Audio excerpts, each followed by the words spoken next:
इस छोटे से जीवन में हम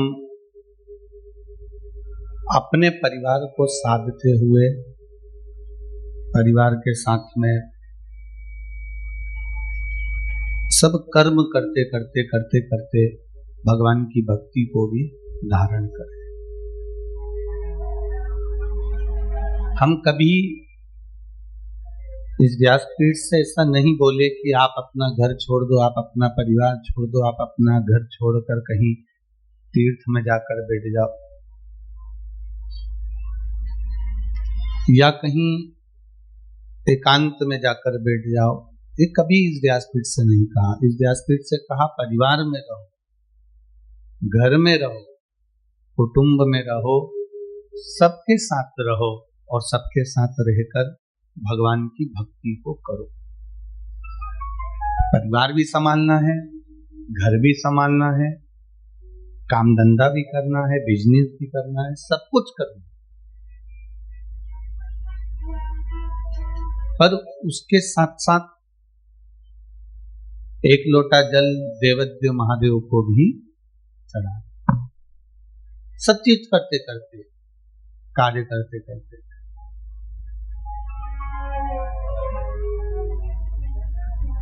दूसरे आपको खुशी देंगे या दूसरे आपको दुख देंगे, उससे हमको मतलब नहीं रखना। हमारी खुशी, हमारा खुश रहने का आनंद हमारे खुद के पास होना चाहिए, स्वयं के पास होना चाहिए।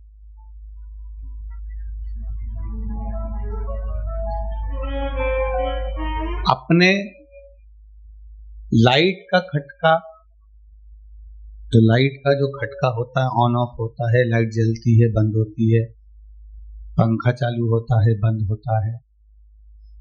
ये लाइट का जो खटका है तुम अपने घर में लगाते हो, अपने कमरे का, कि दूसरे के घर में लगाते हो? अपने कमरे का खटका अपने कमरे में होना चाहिए।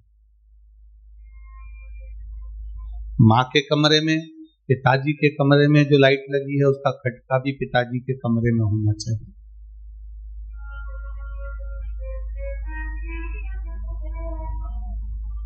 अपने कमरे का खटका, स्विच, खटका अपने कमरे में हो।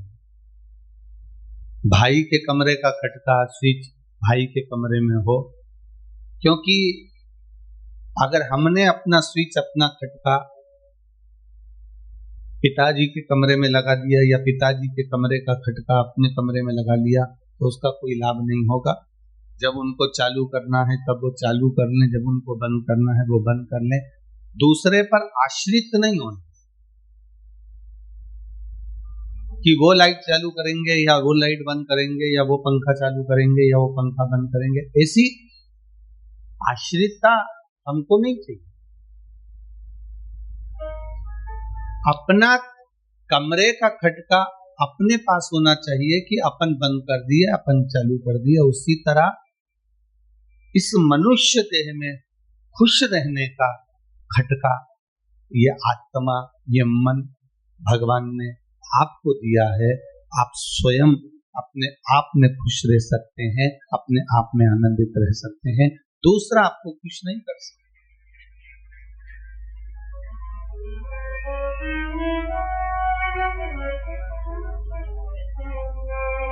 अपने आप में अपने को आनंद में रहना पड़ेगा, अपने आप में अपन को खुश रहना पड़ेगा। पीछे का साउंड चेक करो, पीछे का साउंड बढ़ा, सबसे पीछे का साउंड बढ़ाइए। अपने आनंद में अपने को रहना। और जब हम अपनी खुशी के साथ अपनी जिंदगी जीते हैं, अपने आनंद के साथ अपनी जिंदगी जीते हैं, तो उसका एक सुख ही दूसरा है,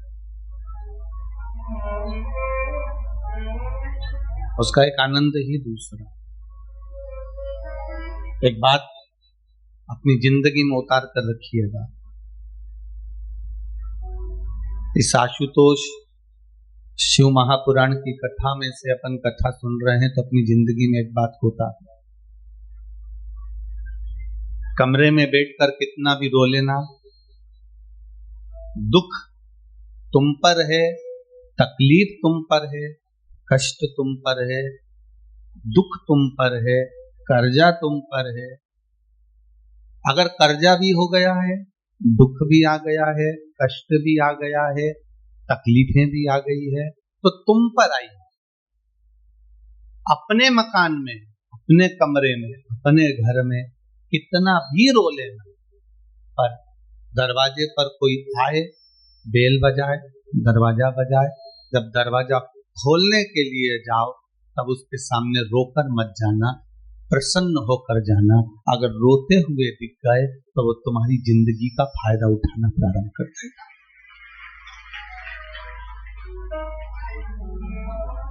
अगर तुम रोते हुए दिख गए, तुमने किसी से कह दिया साहब मैं कर्जे में हूं, तो फिर वो तुमको हल्के में लेने लगेगा, तुमको गिनेगा नहीं। तुमने किसी से कह दिया कि मैं दुखी हूं मेरी बहू से, फिर वो तुमको हल्के में लेने लगेगा, वो तुमको गिनेगा नहीं। मैं अपनी सास से दुखी हूं, वो हल्के में रहने लगेगा, तुमको गिनेगा नहीं। अपने दुख पड़ोसी कभी नहीं काटेगा। अपनी तकलीफ को अपने पड़ोसी या रिश्तेदार, नातेदार या कुटुंब वाले नहीं काटेंगे। आपके जीवन में अगर दुख है, आपके जीवन में तकलीफ है, तो वो कोई दूसरा काटने वाला नहीं होगा। किसी की सामर्थ्यता नहीं